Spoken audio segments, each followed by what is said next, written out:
Praise the lord. అన్ని ప్రయత్నాలు చేశానన్నా, నేనున్న ఈ స్థితిలో నుండి, నేను పడిన ఈ గోతిలో నుండి పైకి లేచే మార్గం నాకు కనిపించట్లేదు. కలిగి ఉన్న అనారోగ్యంలో నుండి బయటపడే మార్గం నాకు కనిపించట్లేదన్నా, నాకు ఏదైనా మార్గం ఉందా అని మీరు అడుగుతున్నట్లయితే మీకు ఒక శుభవార్త.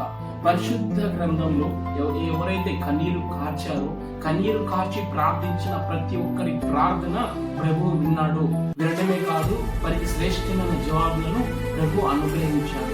పరిశుద్ధ గ్రంథంలో యెషయా గ్రంథంలో 38వ అధ్యాయం 5వ వచనంలో హిజ్కియా అనే ఒక రాజున్నాడు.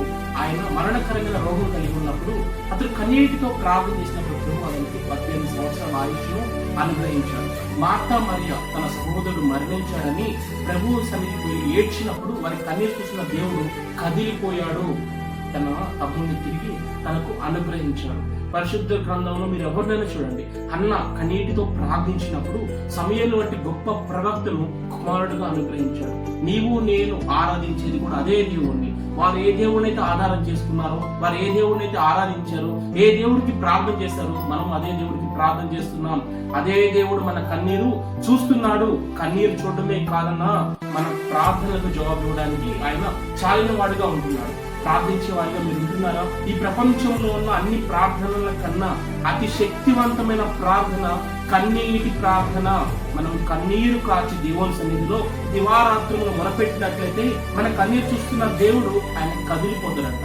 ఆయన మన ప్రార్థనలను అలక్ష్యం చేసేవాడు కాదు, కానీ మన ప్రార్థనలకు శ్రేష్టమైన జవాబులను దయచేసేవాడు మన దేవుడు. ఇప్పటి వరకు కన్నీటి ప్రార్థన చేసే అనుభవం నీకు లేదా? అయితే ఈ దినం నుండి కన్నీటి ప్రార్థన చేయడం అలవాటు చేసుకో.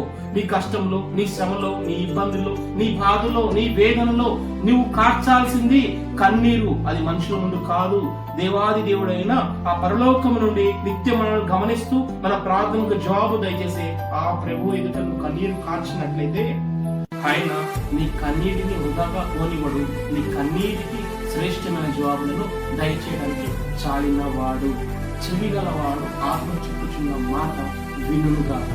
Praise the Lord. May God bless you.